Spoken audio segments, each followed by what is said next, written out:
Assalamualaikum warahmatullahi wabarakatuh. Perkenalkan, nama saya Hanafi Syam, nomor NPM 2040404116, lokal C1. Topik pembahasan kartel. Secara umum, pengertian kartel adalah pembentukan suatu kerjasama atau asosiasi antar pihak produsen demi menetapkan harga pada tingkat yang lebih tinggi agar bisa memberikan batasan pada suplai produk dan persaingan bisnis. Sebagian ahli ada yang mengatakan bahwa kartel adalah suatu kegiatan dalam bentuk kerjasama antar beberapa perusahaan demi menetapkan suatu harga, menguasai produksi dan penjualan, melakukan kegiatan monopoli atas suatu komoditas ataupun industri tertentu. Aktivitas kartel terjadi karena munculnya persaingan usaha pada suatu bisnis industri, sehingga muncul ide untuk saling bekerjasama antar beberapa pebisnis agar bisa memenangkan persaingan tersebut. Artinya, kartel dilakukan agar beberapa pihak tertentu bisa menguasai pasar. Dalam prosesnya, setiap pelaku kartel akan melakukan bentuk kesepakatan agar bisa membatasi jumlah ketersediaan suatu produk tertentu dan membagi wilayah penjualan produknya. Dari hal tersebut, maka akan muncul kelangkaan produk, sehingga pelaku kartel bisa meningkatkan harga jual produknya demi mendapatkan keuntungan yang lebih besar. Berdasarkan penjelasan tersebut, maka ciri-ciri kartel adalah sebagai berikut.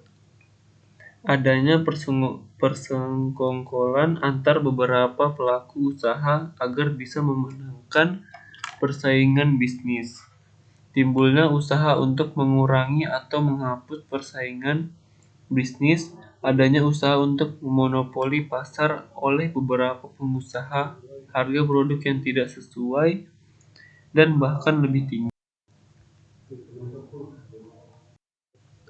Jenis-jenis kartel. Berdasarkan penjelasan di atas, maka kegiatan kartel ini adalah suatu bentuk kegiatan persekongkolan yang dikerjakan oleh beberapa produsen. Jadi, berdasarkan ruang lingkup kerjasama yang dilakukan antar para pelaku kartel di atas, maka kartel terbagi menjadi 6 jenis, yaitu 1. Harga.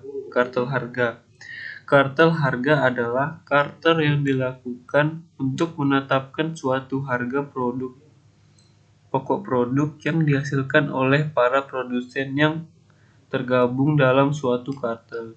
Umumnya, ketentuan harga yang ditentukan adalah harga jual minimal pada suatu produk. Dalam pelaksanaannya, seluruh produsen yang bergabung dalam suatu kartel akan dilarang untuk menjual produknya di bawah harga yang lebih rendah daripada harga yang sebelumnya telah disepakati, tapi mereka diperbolehkan untuk menjual harga yang lebih tinggi dengan resiko yang ditanggung masing-masing penjual.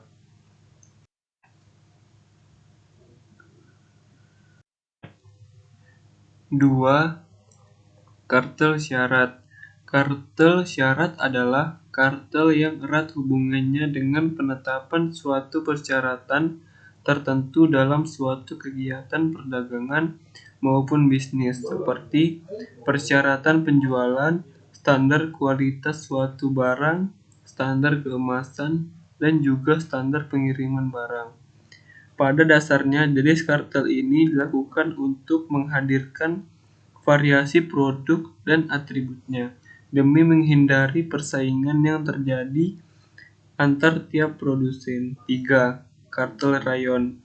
Kartel rayon adalah kartel yang dilakukan dengan membagi wilayah penjualan pada setiap anggota kartel.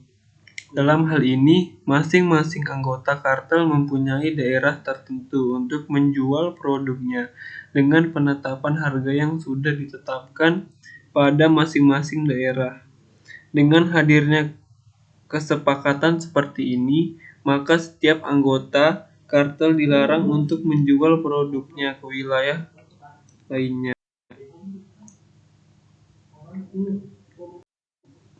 4. Kartel kontingentering. Kartel kontingentering adalah suatu penetapan atas volume produksi yang dilakukan guna menguasai ketersediaan produk di pasar. Dalam pelaksanaannya, masing-masing anggota kartel akan diizinkan untuk membuat barang dalam jumlah tertentu.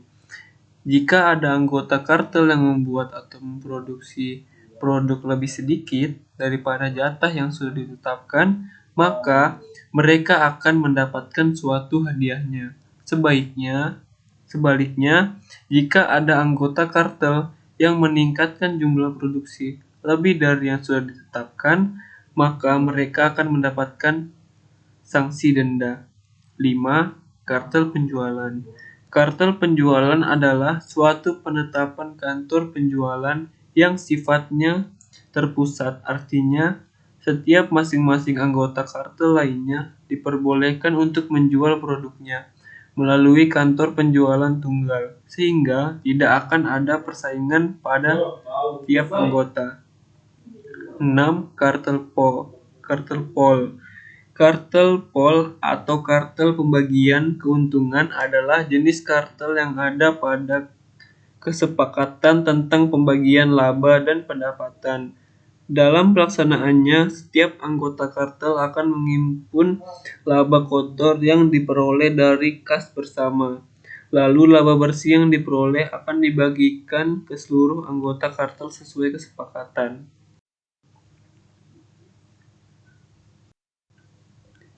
Tujuan dan dampak kartel terhadap bisnis. 1. Efek negatif kartel.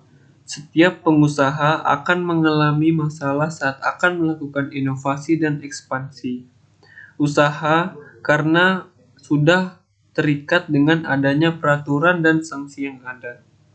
Kegiatan kartel bisa mengakibatkan sedikitnya inovasi yang terjadi antara para pengusaha karena perusahaan tersebut sudah bisa mendapatkan laba yang pasti dan cenderung stabil. Kegiatan kartel dalam dunia perdagangan ini bisa merugikan masyarakat karena kartel yang sudah menguasai pasar akan cenderung meningkatkan harga demi memperoleh keuntungan yang sangat banyak. Kartel akan melahirkan tidak adanya persaingan pada setiap produsen, sehingga suasana dunia bisnis akan menjadi tidak kondusif.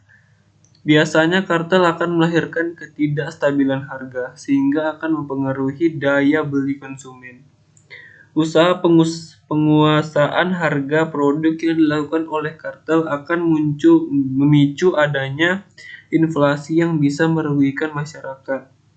Hasil laba yang diperoleh oleh tiap anggota kartel cenderung akan lebih besar dan berjangka panjang. 2. Dampak positif kartel.